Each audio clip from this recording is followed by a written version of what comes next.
Baltimore in October.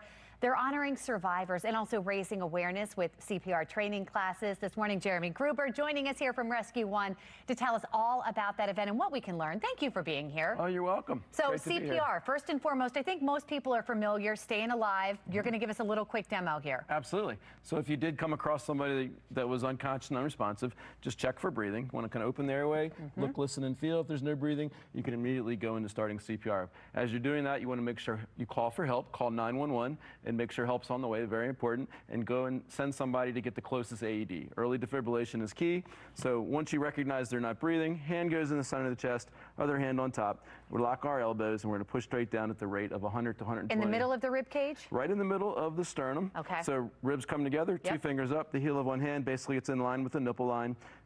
Hands are on top of each other, elbows are locked, and pushing straight down at the rate of 100 to 120, and you can sing Stayin Alive or 1 and 2 and 3 and 4 and 5. And never mouth to mouth anymore. And do you do this until the emergency crews arrive? Well, absolutely. You want to continue CPR until an AED arrives. As soon as AEDs arrive, you want to go ahead and put it in place. By opening the lid or turning and pushing the button of the AED, it'll turn it on, and it'll give you instructions. I know CPR. I'm embarrassed to say I don't know how to use a defibrillator. I see it in our office down the hall. I'm sure at work you guys do too. We'll go ahead and follow the directions. All right, there's directions in here. So you can listen. First thing, not for red handle. We pulled the red handle already. Now pull the pad, and there's a picture on the pad. Shows you to put the pad.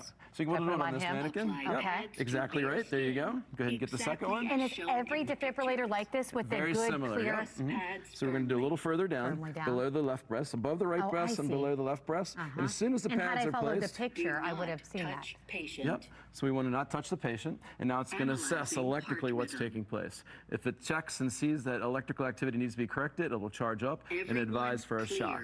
And so this is a semiotic AED, so go ahead and push the button, making sure no one's touching the patient, and now the shock's been delivered. We immediately go back into CPR. What's happening is the electricity going across the chest allows for the chaos to be corrected, going back into a normal heartbeat. The earlier you do it, the better chance you have of survival. Let me ask you this. If we just follow these instructions, is that all we need to do this properly and effectively? Yes, there's a lot of chaos going on, but this will keep you calm and allow you to go ahead and be able to provide that care that you need to give. Early CPR, early defibrillation makes all the difference in the world. And these are the same ones, again, that we see all over the place. This is what you find in the airport, as you find in the parks, you find at the schools, same exact thing. Let's say we do this. What is the survival rate? If you do CPR and use an AED within 1 minute of someone's collapse, the survival rate's 90%. If you wait 10 minutes, the survival rate's less than 2 to 3%. If they have a pulse, can you still use this? The likelihood of them having a pulse or unconscious and not breathing, this will recognize if the electrical activity does not need to be corrected. This is a doc in a box. Wow, amazing. It's unbelievable. If you're like me, you want to learn more. Heart Walk happening at the stadium this year. At the stadium, October 4th. We're looking forward to having you there. You can go and sign up your team. And we are doing this year as a Nation of Lifesavers because we recognize that it's so important. We're going to try and correct and double the chance of survivability by 2030 by teaching people how to do CPR.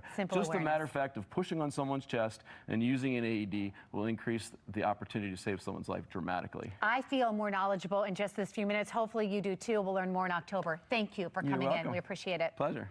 Thank you.